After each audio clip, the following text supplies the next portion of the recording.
by Foreign Trade Minister Sigrid Kaag, and we have Werner Baumann from Bayer joining us, and also Meenakshi Gupta from India. We'll be talking to all of them, but first I want to hand over to Birger to introduce today's call. Thank you so much, Adrian. Good afternoon from Geneva. Thank you to all of you for joining again this call. As my colleague Adrian said, we have a great panel today. The backdrop is still extremely serious globally. Based on the COVID-19 situation, we're close to 5 million cases globally, close to 325,000 people that have died due to the pandemic. We are also seeing that the epicenter is moving. We have seen now in many Asian and European countries that the numbers have peaked, but we know seeing that if you look at the 20 countries in the world with the most new cases, 17 out of these 20 countries are emerging economies and developing countries. So this is a very serious development, and of course this will potentially also have a lot of negative impact on a lot of the things that we have achieved during the last decades. The World Bank yesterday, in a report that many of you probably have seen, said that if we don't put the right measures in place to fight this in the developing world, we can see 60 million new people entering extreme poverty this year.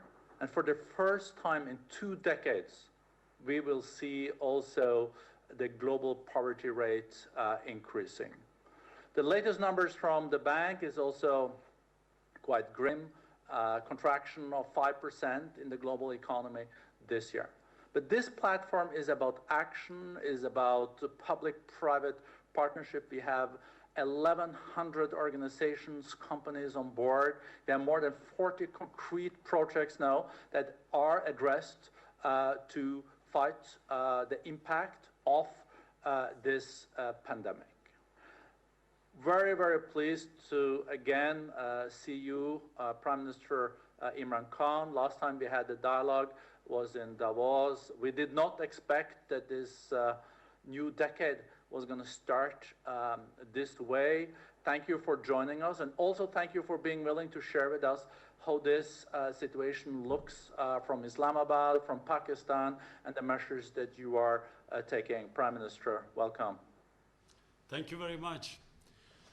Well, let me just say that the experience of the developed world is completely different to what we are facing in the developing world.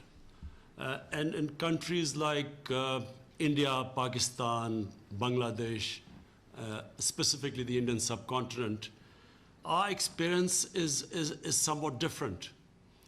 Firstly, the speed at which COVID-19 spread in Europe and in the United States, we are not experiencing that same sort of speed.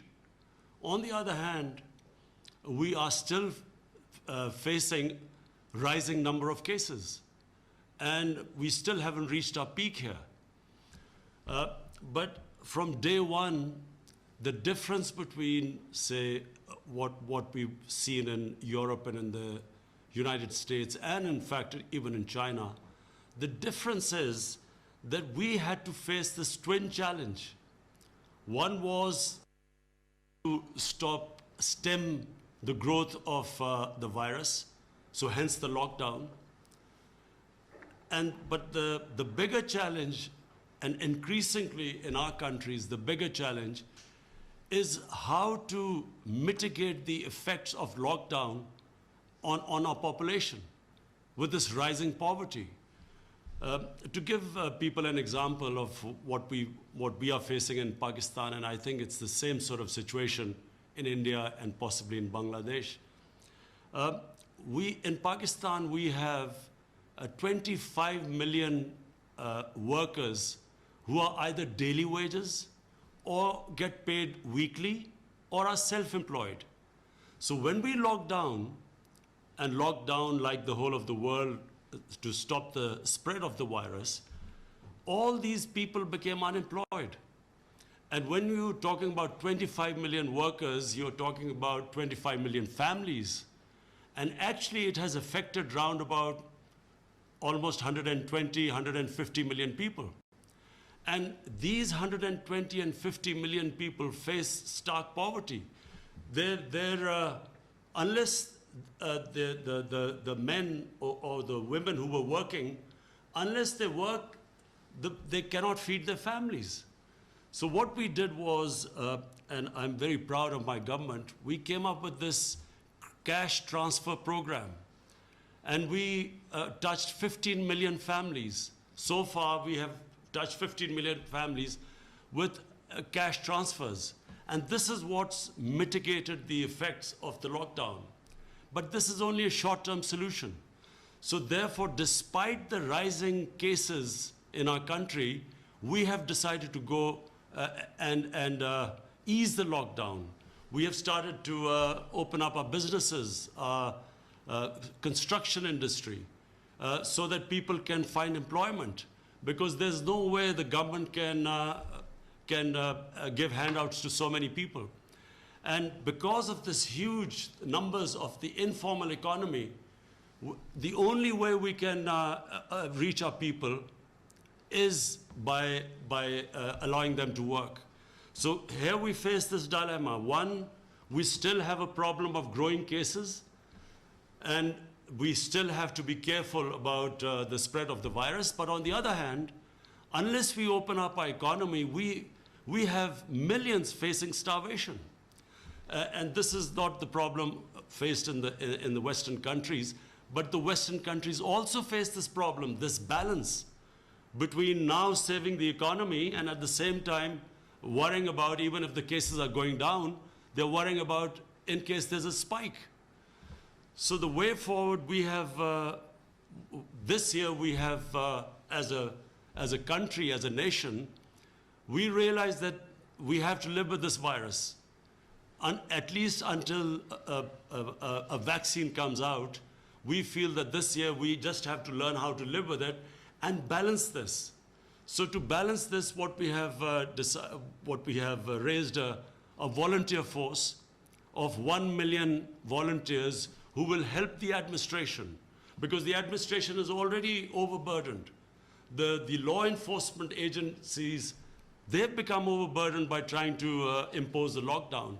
So we decided that the only way is that have a volunteer force, let the administration do the normal work and the police, while this volunteer force goes and encourages people to not to have gatherings, and when they go to work, have these SOPs so that they at least try and keep the social distancing.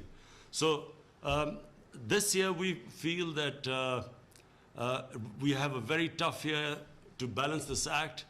We have suffered economically. Just before this COVID-19 hit us, we had managed to balance our twin budgets, the current account deficit and the fiscal deficit. After a very painful series of reforms, we had just about balanced and were thinking of the economy of growing. And so it's hit us at the worst time. But what we feel is that the coming year is not just a challenge for Pakistan. We all know it's a global challenge. And what we feel is that there has to be a lot more interaction between the countries in dealing with this challenge than has been so far. Understandably, because when it hit the countries, it's quite unprecedented, the measures they took. So every country looked inside, became insular. But I feel eventually we are all connected, and the response has to be global. There has to be a way of picking up countries which are struggling right now, and especially in the developing world. I've spoken to the Ethiopian Prime Minister, the Egyptian President, Nigerian Prime Minister. All of them are facing similar problems to what we are facing. Falling exports. The export orders have gone down because obviously the problems faced by the global community. But also additionally, we face the problems of falling remittances. Our country depended a lot on remittances from the Gulf countries, and because of oil prices crashing, that has had an effect on our workers, our remittances. So I guess everyone is facing the challenges, but we have geared up. Economically, we've got our think tanks working on how we're going to deal with the coming year.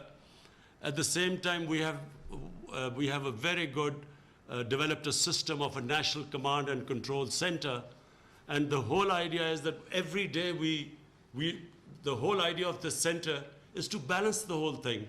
They watch where the cases are growing, how we are going to deal with them, isolate individual areas where there is fear of spreading, and at the same time, how we can keep our economy going. So I guess this is what the world community faces. Thank you so much, Mr. Prime Minister, for sharing this. And I think we are all have a lot of respect for the very difficult dilemmas leaders are now in between lives and livelihoods. And especially in poor countries, this is really a huge task. And as you underlined, when we met in Davos, we thought the global economy was going to grow with 3% this year, and now it's going to contract with 5%. So this will have huge impact.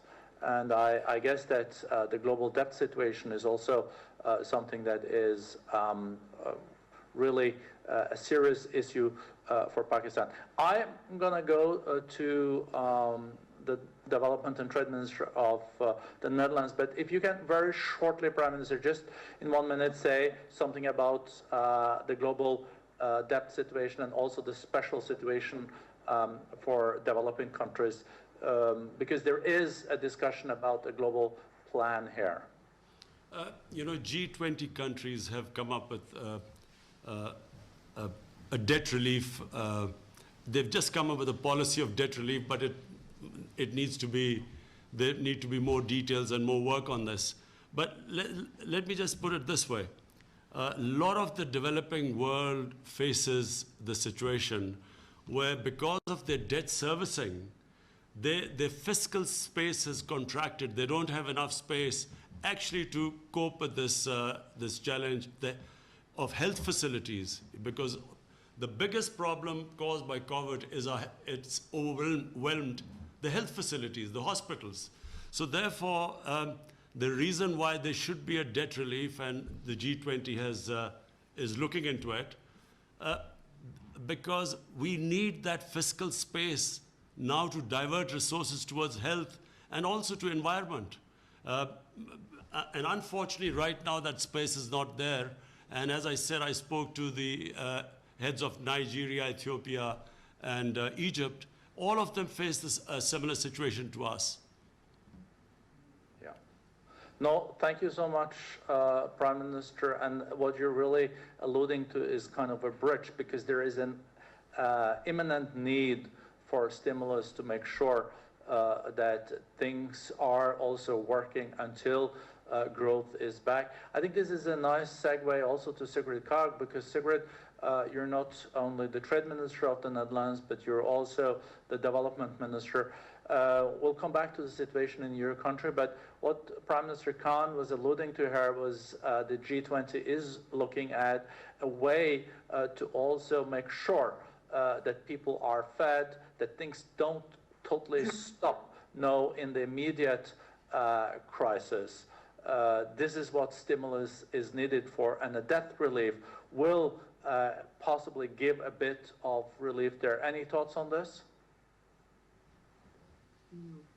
Yes, no, thank you very much, Borge. And indeed, I was very inspired by, saddened and inspired, of course. वज़ीर-ए-आज़म इमरान खान आलमी इक़्तिसादी forum के Covid action platform से खिताब कर रहे थे। वज़ीर-ए-आज़म इमरान खान ने कहा कि तरक्की याफ्ता और तरक्की पज़ीर ममालिक में के हालात यकसर मुख्तलिफ हैं। कोरोना वायरस ने पाकिस्तान, भारत, बांग्लादेश में वायरस इतनी तेज़ी से नहीं फैला जितनी तेज़ी से ये मगरबी ममालिक में फैला है। मगरब और हमें फ़र्क ये है कि हमें भूख से भी निपटना है, हमें ये भी चैलेंज दरपेश है। पाकिस्तान में अब तक 1 करोड़ 20 लाख से ज़्यादा ख़ानदानों में नकद इमदादी रकूम तकसीम की जा चुकी हैं। पाकिस्तान ने क्या इक़दाम किए हैं कोरोना वायरस के हवाले से, वज़ीर-ए-आज़म इमरान खान ने वर्ल्ड इकनॉमिक फ़ोरम में एक्सपर्ट्स को आगाह किया और उनके सवालात के भी जवाब दिए। वज़ीर-ए-आज़म इमरान खान ने कहा कि करोड़ों लोगों को भूख से बचाने के लिए हमें मईशत को खोलना ज़रूरी है। इसके साथ साथ वज़ीर-ए-आज़म ने G20 ममालिक से कर्ज़ों में रिलीफ के हवाले से अपनी अपील को भी दोहराया कि हमें बहुत सारे ऐसे ममालिक तरक्की पज़ीर ममालिक हैं जिन्हें पाकिस्तान जैसे मसाइल का सामना है। पाकिस्तान में 2.5 करोड़ से ज़्यादा लोग यौमिया उजरत पर काम कर रहे हैं और इस तरह से कोरोना वायरस की वजह से 2.5 करोड़ ख़ानदान कोरोना वायरस से बराह रास्त मुतासर हुए हैं। वज़ीर-ए-आज़म इमरान खान ने टाइगर फोर्स का भी जिक्र किया, जिसमें उन्होंने कहा कि हमें इंतज़ामिया के साथ मिलकर हमने रज़ाकार फोर्स मैदान में उतारी है ताकि मुतासरा लोगों तक इमदाद बहम पहुँचाई जा सके। वज़ीर-ए-आज़म इमरान खान ने कहा कि हमारी हुकूमत ने एहसास एमरजेंसी कैश प्रोग्राम का भी आगाज़ किया ताकि वो लोग जो मुतासर हुए कोरोना वायरस की वजह से, जिनका रोज़गार छिन गया है, उन तक नकद इमदादी रकूम पहुँचाई जा सके। और इसमें शफाफियत के साथ साथ वज़ीर-ए-आज़म इमरान खान ने मईशत को दरपेश चैलेंजेस के हवाले से भी जिक्र किया। इस साल पाकिस्तान के लिए मुश्किल होगा। वज़ीर-ए-आज़म इमरान खान ने कहा कि अपने बहुत सारी इस्लाहात की थी जिसकी वजह से पाकिस्तान के जो कर्ज़ों का हुजम है उस हवाले से भी उन्होंने जिक्र किया कि उसमें जो हमारा सर्कुलर डेट है उसमें कमी आई, लेकिन जो इस्लाहात हैं उनको एग्जीक्यूट करने के लिए कोरोना वायरस की वजह से ये साल मुश्किल साबित हुआ है। तमाम ममालिक जो इससे मुतासर हुए उन्हें मिलकर एक हिकमत अमली इख्तियार करना होगी ताकि कोरोना वायरस पर काबू पाया जा सके और इसकी वजह से जो भी असरात सामने आएंगे, जो नतायज सामने आएंगे, उनसे हम मिलकर नबरदाज़मा हो सकें। ये